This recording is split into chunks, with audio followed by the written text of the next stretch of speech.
All right, so beyond the script, 5 tips to become a 1% closer in the photography industry. So, question. Think about this. How does this happen? Let's say, how can you have 2 photographers, same script, sales script that they're using, for argument's sake, same quality of leads, same quality of work. But then maybe after 20 consultations, you have one photographer, they close at maybe 90%. But the other photographer, where all the variables are the same, they close at 10%. What happened? So after about 10 years in the photography industry, trial and error, learning sales myself, now teaching sales, this has always been an answer I've been working to get to, especially as a naturally not like articulate person, naturally kind of shy person. It's always been something I've been figuring out, sometimes ran away from. And I have good news for you today because I found the answer for you. So, at the end of this presentation, you will have more clarity, tools, knowledge, and a roadmap to become a 1% closer in the wedding photography industry. You will have the knowledge beyond the script to succeed. So, here we go. Here's a photo of me, young. Oh my God! Who the heck is that? Exactly. Young, naive Jordan Bieber. And this is when I was first getting in the wedding photography industry. So I decided, I was like, what do professionals do? I guess professionals meet up with their prospects, right? And so I decided to do that. So for my first meeting I ever did with a prospect, I brought Krista with me. We met up with this couple at Starbucks.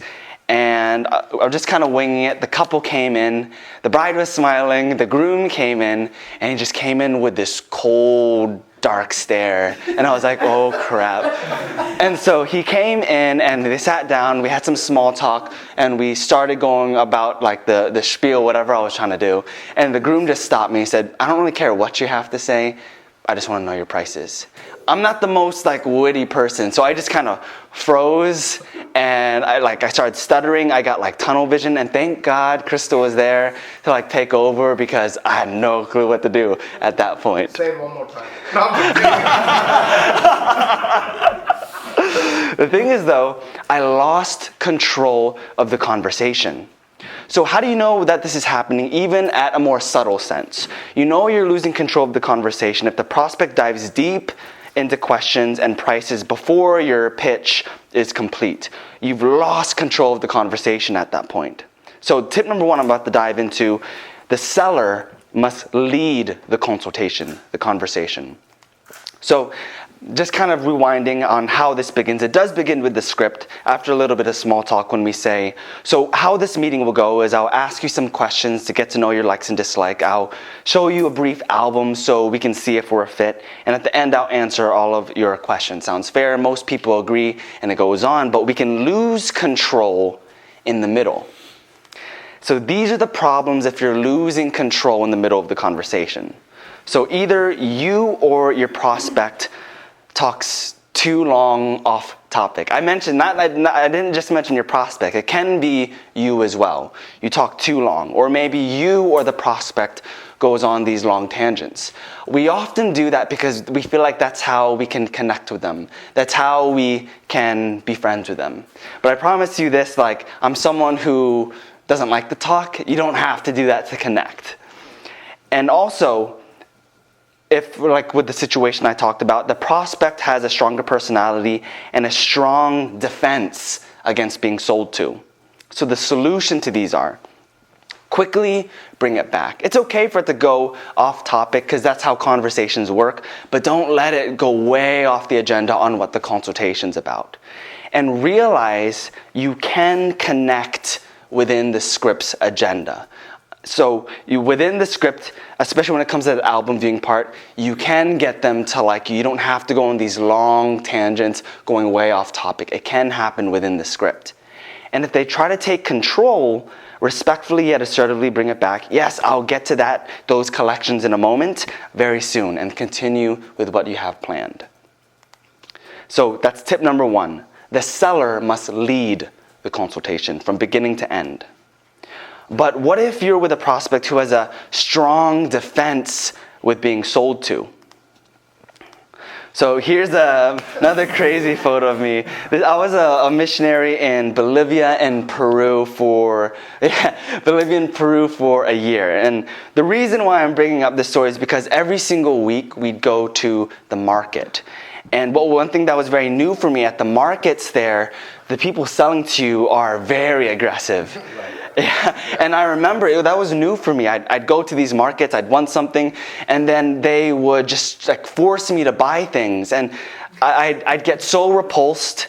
I'd go to a different seller who was a little less aggressive, buy the same thing. I'd walk past the seller, and he'd look at me like, you jerk, you know? But it just, because I was so repulsed by how aggressive, and I felt like they were forcing me to buy their product. So the second point I'm going to get into is the seller does not care about the sale. They're not attached to the sale, but they have conviction in their product. So I'm going to read two examples and, think about what feels the most repulsing to you. Example number 1. Hey, so do you want to buy from us? We have the greatest photography out there. I promise you. We beat all of our competition and we have the best experience. What do you think? Want to move forward? Will you please work with us? Or number 2. If our service is not a good fit for you, that's totally okay. We also only want to work with those who believe we are the right fit. But if we are the right fit and you decide to work with us, honestly, we'll capture a story you will never forget. If you thought that example number 1 was the most repulsive because it was needy, you're absolutely right. But why is this? Everyone loves to buy, but everyone hates to be sold to. So you need to take them through a process where you can make them feel like they made the decision on their own. They're not forced. So problem is if you're super hyper-focused on the sale, you're attached to the sale, you're actually maybe too eager, feeling a little bit desperate or frustrated. And when they see this, people can feel those vibrations. It builds a lack of trust, confidence, and authority. The solutions to this, even if you have to meditate a little bit, detach yourself from the yes. Detach yourself from wanting them to say yes. You need to get to your point where mentally you really feel like you don't care. But at the same time you have conviction in your product, and that shows. And when you show you don't care about the sale, that builds the authority, confidence, and scarcity in your product at times too. And when that scarcity comes, people want what is difficult to get. So tip number 2, the seller does not care about the sale, but has conviction in the product.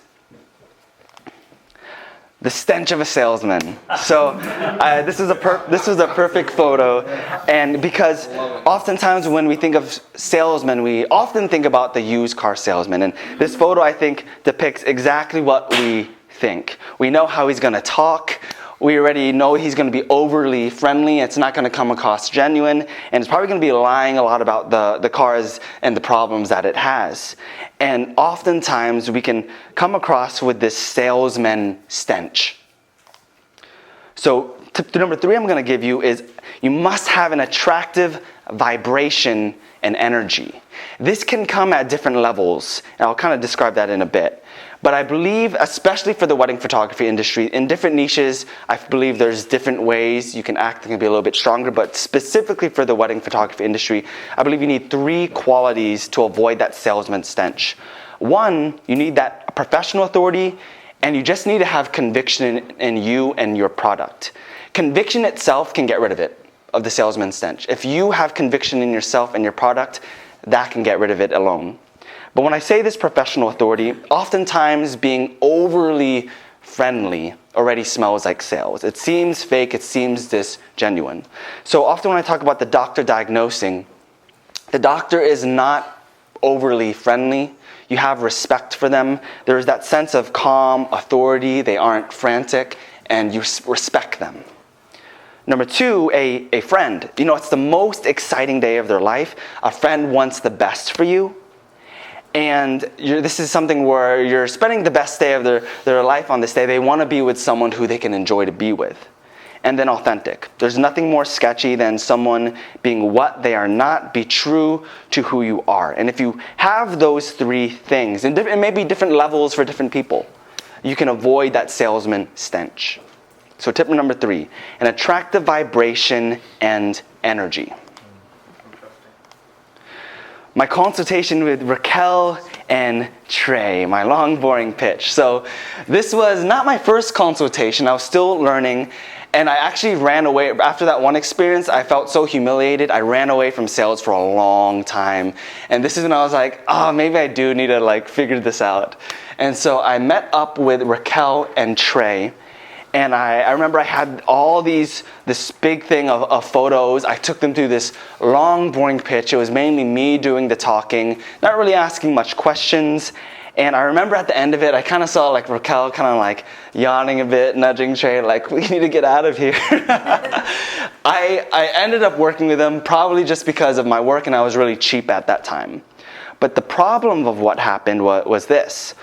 I didn't really make it really feel like a consultation. And tip number 4 I have is the prospect must feel listened to. They must feel understood.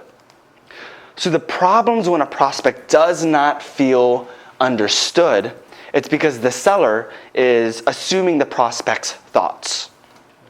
The seller is assuming that they know that we know and that we understand. You're doing all the talking. And you're treating the consultation more like a pitch than a conversation. The solution to this, you must do more listening than talking. Make it more conversational. And also use a technique called mirroring. This is actually what a lot of FBI interrogators do, but this is what mirroring is. So mirroring is when one person imitates the verbal or nonverbal behaviors of another. In business settings, this is often done to build rapport and goodwill. We unconsciously mirror those we're already close to, and we consciously mirror others to build rapport. So I want to remind you guys as well, this is not to be deceitful, but it's to help people know that we're listening and that we understand and to build that trust. So how I like to mirror couples when I'm with them, I often mirror their energy. If they're a little bit more calm, a little bit more introverted, I'll bring things down. If they're a little bit more outgoing, I'll jump up, be a little bit more outgoing. And during discovery of the script, I'll often repeat 1 to 3 words from answers so they feel understood. So let's say they're like, okay, so you're saying you don't want the cheesy portraits, but you really want to come across natural. Did I get that right? Yeah, that's exactly what we want. So tip number 4, the prospect must feel listened to and understood. My meeting with Jack and Emma. So this is one of my favorite weddings that Crystal and I did together. And this is when I was actually getting good at sales. I was using the album viewing process that I teach you guys in the course. And at the end of this consultation, the best thing you can hear, let's do it. No hesitation, contract signed, deposit paid, let's do it. But why were there no objections or a never-ending list of questions? So tip number 5 I'm going to go into is, I handled all the objections and questions before the end of the consultation. So the problem is if you're always getting a lot of questions, always getting a lot of objections, is because the seller is, one, not doing enough discovery. You're doing a lot of assuming, not really doing enough discovery and really helping them feel listened to and understood. 2, the prospect has a lot of questions and insecurities about your service still by the end of the conversation. Number 3, the seller does not lead for an opportunity to speak to parents if parents are financing. And number 4, the prospect is not familiar enough with your brand before the consultation. So here are the solutions to this. Go deep in discovery and figure out what those pain points are, those desires are for them. Turn them into raving fans beforehand, through that funnel, through your content. If you can get them into raving fans even before the consultation, they're probably already sold even before you meet with them, and that's what you want. Answer FAQs and frequent objections during the album viewing portion. And if you know parents are paying beforehand, invite them to the meeting. And if you find out that they're paying during the meeting, I'll often say this at the end of the consultation. So since your family is financing, will this be helpful if I do the same presentation for them so they see the value as well? And if everything went really well, they'll 100% be like, yeah, that would be super helpful. We really want them to pay for this. So the better you get at making the only objection about price, that's the only thing they're thinking about, the higher the chances they will say yes with no hesitation. So tip number 5, handle all objections and questions before the end and turn them into raving fans even before you get them in those consultations. So I'm going to leave you guys with this. Everyone can memorize a script. Very few go much deeper than that. And I promise you, if you master these 5 things, according to what is authentically you lead the conversation, you're not attached to the sale, but you have conviction in your product. You have that attractive vibration and energy, and you help the prospect feel understood, and you handle those objections and questions before the end, make them raving fans, I promise you that you will become a top 1% closer in the wedding photography industry. And I want to leave you guys with this quote that I made. But I feel like this gathers everything that we just talked about. So, an excellent closer or marketer is an empty vessel, free from emotional frustrations from past rejections or outside influences, free from desperation, free from attachment to the sale. Your one true conviction is in you and your product. It is only at this mental state where you can create an energy and vibration like water that can mold to any situation. You can build clarity and desire. Your prospect will chase you. You will no longer chase them. You will lead a prospect through a journey where they do the selling to themselves. So guys, go beyond the script. Thank you.